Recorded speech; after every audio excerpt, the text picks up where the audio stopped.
Բարև ձեզ սիրելի բարեկամներ, դուք դիտում եք Ամեթ Պլյուսի Պոստսկրիպտում հաղորդաշարը եւ այսօր իմ զրուցակիցն է քաղաքագետ Աղասի Ենոքյանը։ Շնորհակալություն Աղասի վարքեր։ Շնորհակալություն հրավերի համար։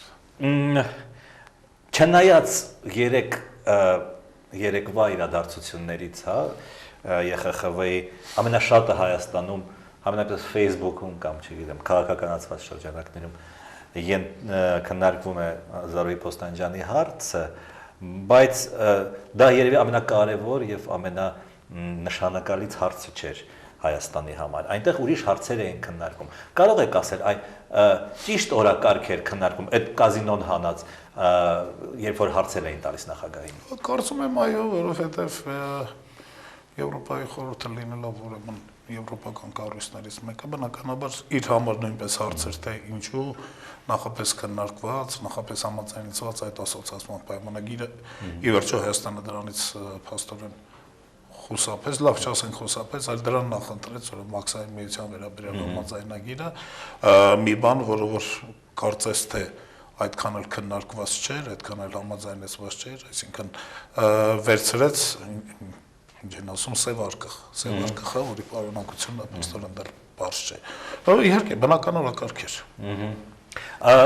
Ասում եք բարձ չէ, բայց այդ մաքսային միությունը ստեղծվել է արդեն 2-3 տարի եւ դրա անդամները Ղազախստանը եւ Բելարուսը համենայնպես պաշտոնական մակարդակով պնդում են, որ դա իրենց համար լավ է։ Խաբում են, թե իսկապես լավ է։ Գիտեք, ինչքան ես եմ ծանոթ լրատվությունից, օրինակ Ղազախստանում բավականաչափ շատ են դժգոհությունները, կոնկրետ հենց Ղազախստանում, անընդհատ այնտեղ քննարկում է վերանայելու հարցը առանձին հոդվածների, քննարկում է ընդհանուր քաղաքականությունը վերանայելու հարցը, այսինքն այնպես չի, որ միանշանակ է, որ իրենց համար լավ է եւ ի վերջո այն ինչ որ լավ է Ղազախստանի համար կամ Բելարուսի համար կարող է որ լավ չլինի Հայաստանի համար, ինչպես օրինակ Ուկրաինան պնդում է, որ իր համար դա լավ չէ, հա, այնպես որ այստեղ իսկապես քննարկելու բան կար, էլի չի կարելի քեզ դնես Ղազախստանի տեղը եւ ասես սա լավ է եւ գնում եմ այս ուղղությամբ։ Այստեղ մի ուրիշ հարց կա, որի վերաբերյալ երբեմն խոսում են, որ այստեղ խնդիրը ոչ թե քաղաքական է, այստեղ խնդիրը ոչ թե անվտանգության է, ոչ թե տնտեսական է, այլ ավելի շուտ արժեքային համակարգի աշխարհայացների հարց է, հա, փաստորեն Ռուսաստանը ժամանակ առ ժամանակ, մանավանդ խորհրդային միության փլուզումից հետո ժամանակ առ ժամանակ փորձում է վերականգնել իր կայսրությունը, այս կամ այն կերպ, ասենք, փորձեց որպես ԱՊՀ չստացվեց, փորձեց որպես ՕԴԿԲ կարծես թե չստացվեց, հիմա փորձում է դա անվանել ուրեմն մաքսային միություն կամ չգիտեմ եվրասիականություն կամ այսինքն այստեղ իսկապես խնդիրը տնտեսական չի, այստեղ խնդիրը այն չի, որ դրանից մենք կշահենք կամ չենք շահի, այստեղ ամբողջ խնդիրը այն է, արդյոք մենք միանում ենք Ռուսաստանի կամ մենք խոնարհում ենք Ռուսաստանի հավակնություններին, հա, թե մենք փորձում ենք գտնել մեր համար նախընտրելի ճանապարհը։ Այսինքն այն պրոյեկտները, որոնք չունեն գաղափարախոսական, չէ, գաղափարախոսական երևի ունեն ինչ որ չափով, բայց տնտեսական եւ քաղաքական հիմքեր դրանք ընդհանրապես մեծ հեռանկար չունեն։ Նկատի ունեմ այստեղ ինչ որ եվրասիականության մասին շատ էր խոսում, չէ, Դուգին եւ այլն, բայց դա կարծես թե գաղափարախոսություն է, որը, չգիտեմ, կամ կարող է լինել, կամ կարող է չլինել։ Կա այդ նախագծերը ընդհանրապես ինչ հեռանկարներ ունեն։ Ռուսաստանի դեպքում դրանք ջանքեր են, կարծում եմ արդեն գնալով ավելի ու ավելի հուսահատ ջանքեր են, ուրեմն վերականգնելու իմպերիան, հա, իմպերիան Ռուսաստանի համար շատ կարևոր գաղափար է, որովհետև ժամանակի ընթացքում Ռուսաստանը իրեն միշտ զգացել է որպես կայսերական, որպես իմպերիական երկիր։ Այն երկրների համար փաստորեն Ռուսաստանը պետք է փորձի կիրառել բլիթի եւ մտրակի քաղաքականությունը, մինչև հիմա տեսել ենք, գոնե մաքսային միության հետ կապված, տեսել ենք մտրակը, դեռ բլիթը չենք տեսել։ Այսինքն տնտեսական նպատակահարմարությունը կամ քաղաքական նպատակահարմարությունը կարծես թե դեռևս ակնհայտ չի։ Բայց գաղափարախոսական հիմքը նույնպես կասեմ, որ բավականաչափ խարխուլ է։ Այսինքն դա հիմք է Ռուսաստանի համար, բայց այն երկրների համար, ում որ փորձում են ընդգրկել Ռուսաստանի ուրեմն պրոյեկտներում, այդ երկրների համար այդ գաղափարախոսությունը ամուլ է, այդ գաղափարախոսությունը չի աշխատի։ որովհետև դրանք զուտ ռուսական գաղափարներ են։ Վրաստանի նախագահ Սաակաշվիլին էմոցիոնալ ելույթ ունեցավ ՄԱԿ-ում եւ ի թիվս այլ հարցերի ասաց, որ Ռուսաստանը վաղ թե ուշ, իսկ նա կարծում է, որ շուտ կդառնա նորմալ եվրոպական պետություն, որտեղ ակրաինաներ չկան, որտեղ սահմաններ են, որտեղ որը նորմալ հարգալից վերաբերմունք ունի բոլոր հարևանների նկատմամբ։ Հավատում եք դրան։ Այո։ Խորապես հավատում եմ դրան, որովհետև այն տեսքով Ռուսաստանը ինչ որ այժմ է,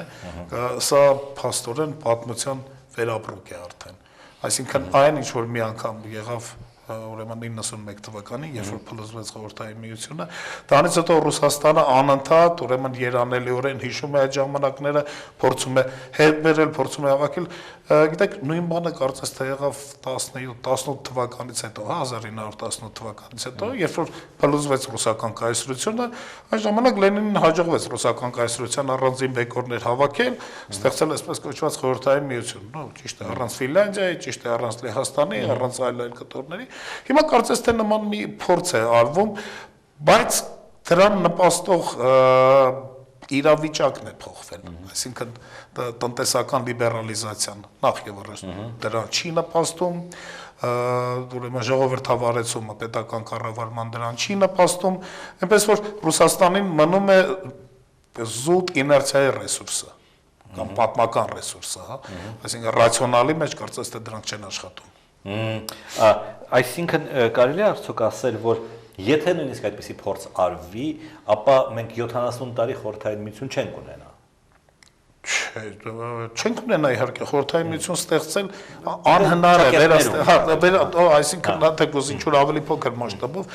պարզապես անհնար է, նոր ասեցի, ուրեմն այդպիսի մի փորձ էր ԱՊՀ ստեղծելը խորհրդային միության փոխարեն, որը որ չաշխատեց։ Պուտինը ինքը խոստովանեց, որ ԱՊՀ-ն պարզապես խորհրդային միության փլուզման քաղաքակիրթ մոդել էր։ Civilizованный развод, չէ՞։ Հիմա նույն բանը կարծես, հիմա չեմ պնդում, որ ուրեմն պետք է ավելի սերտ միություն, հիմա անունը դնում են միայն մաքսային հարցերով միություն, չգիտեմ, բայց այնուամենայնիվ կրկնեմ, ռեսուրս չկա դրա տակ։ Ինչ պետք է անենք մենք։ Մենք կարող էինք, հարցը ես շատերին եմ տալիս, երևի մեր հեռուստադիտողներն էլ հոգներ են այդ հարցը։ Մենք կարող էինք դիմադրել Ռուսաստանի այդ ջանքերից, չէ՞։ Անկեղծորեն ասեմ, չգիտեմ,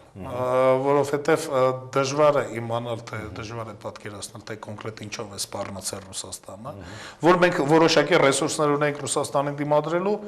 դա, ասենք, դրանց մի մասը ես գիտեմ, բայց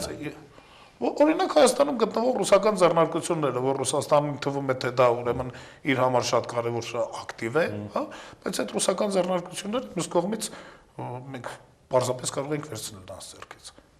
Կամ Հայաստանին այդ նշանակում է պատերազմ հայտարարել Ռուսաստանը, հա։ Տնտեսական պատերազմ։ Այսինքն այնպեսի պատերազմ, ինչ որ Ռուսաստանն է Հայաստանին հայտարարել։ Զորքը կհանեն, թուրքը վրա կտա։ Գեղեցիկ միֆ է։ Կամ ասենք, չգիտեմ, Հայաստանը կփորձեր ջարդել Հայաստանին գազ մատակարարելու ռուսական մենաշնորհը։ Բազմաթիվ ուրեմն սխեմաներ կարելի է մտածել, հա, եթե նման խնդիր դրվի, բայց կարծես թե նման խնդիր չի դրվում, հա, ու կարծում եմ, որ իմ նշած ուրեմն այս ռեսուրսներին տեղյակ են նաև երկրի շատ բարձր ղեկավարները եւ դժվար է հասկանալ պարզապես Ռուսաստանը ինչով է սպառնացել։ Դուք կարծում եք, որ հնարավորություն կար այդ զենքերը կիրառել, բայց չկիրառվեց։ Ինչու։ Նշանակում է սպառնալիք ավելի մեծ է եղել։ Կորցնելու բան կա։ Կորցնելու բան ավելի մեծ է։ Անձնապես մեր իշխանություններին, թե Հայաստանի որպես պետության։ Կարծում եմ, ավելի շատ Հայաստանի որպես պետության։ Այստեղ մի հարց է առաջանում, որը ինձ համար որպես լրագրողի կարևոր է, հա,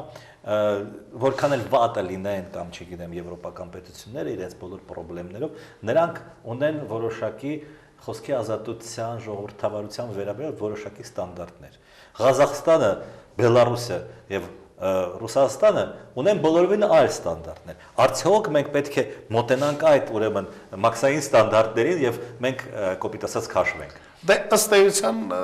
ինչպես ասի, արժե համակարգային խնդիր է, այսինքն խնդիրը որն է, մենք թեկուզ խոսքի ազատության բնագավառում, թեկուզ ժողովրդավարության բնագավառում, իշխանությունների ընտրովիության բնագավառում կամ չգիտեմ, սեփականության պաշտպանության պաշտպանության բնագավառում։ Մենք ուզում ենք գնալ ուրեմն եվրոպական ճանապարհով, թե ուզում ենք գնալ ռուսական ճանապարհով, հա։ Եթե մենք ընտրում ենք ռուսական ճանապարհը կամ եթե մենք ընտրում ենք Մաքսայինի ճանապարհը, ապա այդ դեպքում ժամանակի ընթացքում համոզված եմ, որ այս խնդիրները նույնպես կհավասարեցվեն, կհամահարթեցվեն, հա, այնպես որ մենք կընտրենք ղազախական մոդելը խոսքի ազատության։ Իսկ մենք այնուամենայնիվ ուրիշ կառույցների անդամ ենք։ ԵԱՀԿ-ի, չգիտեմ, Եվրոպայի խորհրդի, այնտեղ կա անհրաժեշտություն, չէ՞ ասելու, որ մեզ մոտ ազատություն է կամ եւ այլ, այդ զգաստացնող նշանակություն չեն ունենա այդ կառույցները։ Կունենան, բայց ավելի փոքր, որովհետև կարծես թե այս կառույցը եթե սա պարզապես տնտեսական չի, կարծես թե մենք համաձայնվեցինք, չէ՞, որ սա տնտեսական կառույց չի, այս կառույցը կարծես թե միտում ունի դոմինանտ լինելու մնացած բոլոր կառույցների նկատմամբ, այսինքն առաջին հերթին տեսնենք թե ռուսները ինչ են ուզում, հետո տեսնենք թե եվրոպացիներին ոնց բացատրենք։ Հա, հասկանալի է։ Եվրոպացիներին այնուամենայնիվ թե մի քիչ իշխանական մակարդակով եւ նաեւ հրապարակախոսական մակարդակով մեղադրում են, թե ինչու նրանք այնուամենայնիվ չասեցինք, չէ, եկեք մեզ հետ, մենք ամեն ինչ կանենք, մենք կպաշտպանենք եւ այլն եւ այլն։ Այսինքն եվրոպացիների մեղքը կա այս փոփոխության մեջ։ Գիտեք, այստեղ ես չգիտեմ, դա եվրոպացիների մեղքն է, թե կառուցվածքային խնդրեմ է։ Ամենամեծ խնդիրը այն է, որ այս ազատ եւ համապարփակ առևտրի, ասոցիացիան եւ այլ պայմանագրերը չունեն անվտանգության բաղադրիչ։ Սա ամենամեծ խնդիրն է։ Այսինքն, եթե Ռուսաստանը սպառներ Հայաստանի անվտանգությանը, մենք դրան ոչինչ չունենք դեմ դնելու։ Սա իսկապես սկզբունքային խնդիր է, սա կառուցվածքային խնդիր է, որը միգուցե եվրոպացիները անտեսել էին, ենթադրելով որ Ռուսաստանը բարիք կամ կցուցաբերի, որին մենք անհրաժեշտ ուշադրություն չենք դարձրել, ենթադրելով թե ասենք մենք Ռուսաստանի հետ մեծ պայմանագիրը դա չի խախտում, հա, Եվրոպայի հետ պայմանագիրը ստորագրելը։ Ամեն դեպքում ես կարծում եմ իմ մոտ համոզմունք կա, որ այստեղ անվտանգության խնդիրներից է խոսվել, անվտանգության սպառնալիք է առաջացվել։ Մոլդովան օրինակ չունի, չէ, անվտանգության այդքան խնդիր, որքան մենք։ Այնտեղ Թուրքը իր վրա չի հարձակվի, բայց Պուտինը Վալդայում հիշում եք ինչ էր ասում։ Ասում էր մենք չենք թողի Մոլդովայի ուրեմն գինին գա Ռուսաստան, իսկ դուք չեք կարող Իտալիայում եւ Ֆրանսիայում ձեր գինին ծախել, ֆերմերները կվերցնեն, ընդհանրապես կթափեն եւ դուք կտեսնեք հիմա ձեր հալը։ Ու կարծում եմ դա տնտեսական բարձրանակության ուրեմն դրսևորում է, որովհետեւ այսինքն վիրավորական նաև, հա, որ ամբողջ Մոլդովան ընդհանրապես նրա գինով է չափվում։ Իրենք ունեն անվտանգության խնդիր, իհարկե, բայց գնալով նրանք կարողացան այդ իրենց այդ տիրասպալի խնդիրը գնալով կարողացան մարգինալացնել, այսինքն հիմա այնտեղ էական սպառնալիք ռուսները չեն կարող ստեղծել։ Եվ քանի որ չկա այդ անվտանգության խնդիրը կամ թույլ է այդ անվտանգության խնդիրը, նրանք կարողանում են դեռևս դիմադրել Ռուսաստանի ճնշումներին։ Իսկապես Ռուսաստանը լծակներ ունի, հիշում եք այն ֆիլմը, որ եթե բաները վիճակախաղի տոմսերը չվերցնենք, կանջատենք գազը։ Հա, լծակներ ունի գազը անջատելու, ասենք Ուկրաինայի։ Ուկրաինայի դեպքը շատ բարդ է, որովհետև Ուկրաինայի միջոցով Ռուսաստանը գազ է մատակարարում Եվրոպային։ Այսինքն Ռուսաստանի հիմնական հարստությունը գալիս է հենց Ուկրաինայի միջով անցնող գազից, հա։ Հիմա եթե Ռուսաստանը Ուկրաինայի փայ գազը հանի, Ուկրաինա բնականաբար պետք է վերցնի իր գազը Եվրոպա գնացողից։ Այսինքն դրանից հետո արդեն Ռուսաստանը Եվրոպայի հետ գործ կունենա։ Դուք վստահ եք, որ Ուկրաինան եւ Մոլդովան այս մի քանի շաբաթից, երկու շաբաթից կստորագրեն Վիլնյուսում, ասած։ Ես ճիշտ ասած վստահ եմ, որ Հայաստանը նույնպես կստորագրի, բայց Մոլդովան եւ Ուկրաինան դեռևս կարողանում են դիմադրել Վրաստանը բնականաբար։ Եվ Վրաստանը դեռևս կարողանում են դիմադրել ռուսական ճնշումներին։ Չգիտենք թե Պուտինի զինանոցում ինչ նոր խարդավանքներ կլինեն։ Հայաստանը այնուամենայնիվ չի ուզում Եվրոպայի հետ, չէ՞, հարաբերությունները փչացնել կամ հնարավորինս ուզում է օգտվել եւ ասում է եկեք ասենք այդ տնտեսական բաղադրիչը հանենք եւ միայն հումանիտար բաղադրիչի մարդու իրավունքներ, չգիտեմ, կրթություն եւ այլ դրա հիման վրա ինչ որ փաստաթուղթ ստորագրել հնարավոր է թե՞ չէ։ Հնարավոր է իհարկե, բայց դա կլինի իհարկե դեկլարատիվ փաստաթուղթ, այսինքն այն ամենակարևորը, ինչից որ կարող էր օգտվել Հայաստանի քաղաքացին, կոնկրետ է, այսինքն այն տնտեսական շահերը, որ կարող ենք մենք ստանալ, Հայաստանի բիզնեսները, Հայաստանի սպառողները կարող են ստանալ, տվյալ դեպքում չի լինի։ Բայց կարևորը այն է, որ Հայաստանը չի ուզում, չի փորձում փակել դեպի Եվրոպա գնալու գոնե այդ փոքրիկ դռնակը։ Եվ այստեղ մենք հաջողություններ ինչ որ կունենանք, թե դա այնուամենայնիվ Եվրոպան կնեղանա մեզնից։ Նո Եվրոպան սկզբում կարծես թե շատ նեղացավ, շատ նեղացկոտ արտահայտություններ արեցին, բայց հիմա իրենք նույնպես տեսնում են, որ ինչ որտեղ Հայաստանի որոշումը ճարահատ էր,